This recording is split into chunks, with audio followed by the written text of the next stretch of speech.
Oggi una conferenza stampa ufficiale per presentare ufficialmente gli assessori che comporranno la sua giunta in caso di vittoria, ovviamente.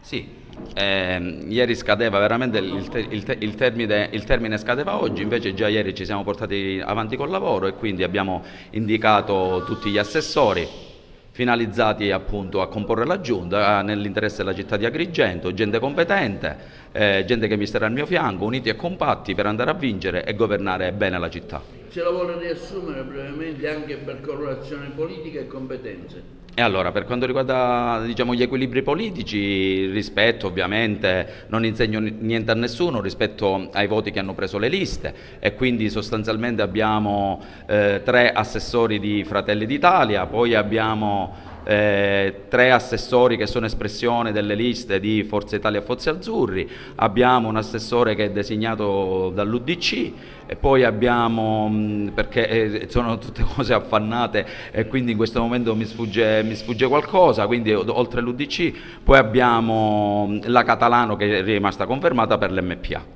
Ecco, la vicenda di Rosa, dopo la sua bandiera bianca, lei lo ha inserito come vice E allora, qual è la situazione? Allora, la vicenda di Rosa è una vicenda molto complessa, complicata, personale. Io ho fatto un comunicato, ho espresso grande solidarietà a Giuseppe, alla sua famiglia, alla moglie, alle figlie. Tra l'altro ho saputo che è una figlia in gravidanza al 7° mese e quindi avrà vissuto e sta vivendo un travaglio fortissimo. Io per onestà intellettuale, per il modo di fare che mi contraddistingue non ho assolutamente pensato di sostituirlo come dire, in prima battuta, quindi la lista l'ho depositata ieri, è un fatto formale, prendo atto diciamo, del passo indietro di Peppe Di Rosa, era un atto di pacificazione per la città, per me la città da questo punto di vista resta pacificata, ovviamente Peppe Di Rosa è persona grande, matura, competente e farà quello che il suo cuore gli dirà di fare per la città di Agrigento. Come intenderà gestire questi ultimi giorni di campagna elettorale?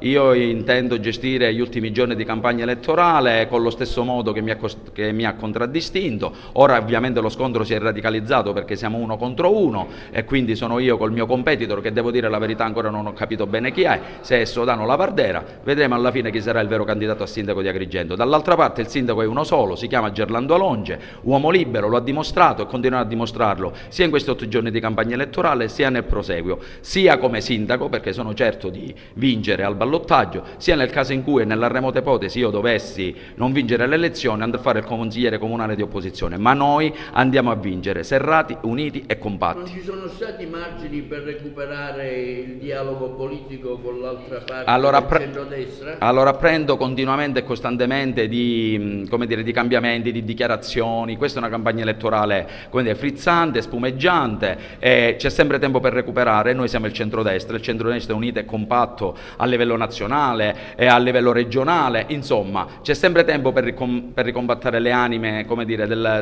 che vanno verso una strada comune. Questa elezione può essere la resa dei conti all'interno del centrodestra, delle varie anime del centrodestra agrigentino? Non so, può essere, non mi interessa, io sono un candidato del centrodestra, guardo a tutto al centrodestra, ci sono situazioni che non posso controllare, che magari mi sfuggono, io sono in campagna elettorale ed in politica da appena 40 giorni, per me l'interesse è uno, è la città di Agrigento, uniti e compatti per Agrigento, con voglia di governare bene, con trasparenza, con lucidità, con metodo e disciplina. Tra i tanti assessori scelti abbiamo deciso di intervistare Paolo Antinoro, che rappresenta sicuramente tutta la giunta. Come valuti questo incarico e come portare avanti questi ultimi giorni di campagna elettorale, Paola? Ammetto di essere molto emozionata di poter essere oggi qui nella veste di assessore designato della Giunta Dino Alongi, in rappresentanza di Fratelli d'Italia, il partito che rappresento. Sono emozionata ma non soltanto per il ruolo che mi è stato riconosciuto, ma principalmente per la responsabilità che assumo oggi nei riguardi di Agrigento, dei nostri giovani, dei commercianti, delle nostre famiglie e di tutti i nostri cittadini. Una responsabilità importante che sento forte.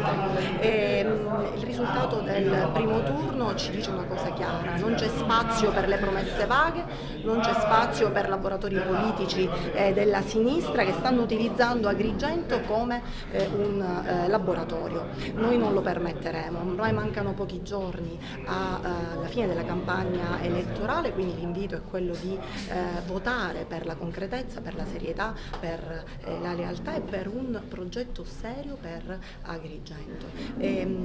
Votare Dino Longi chiaramente tutta la sua giunta significa mantenere un rapporto vivo con Palermo e con Roma.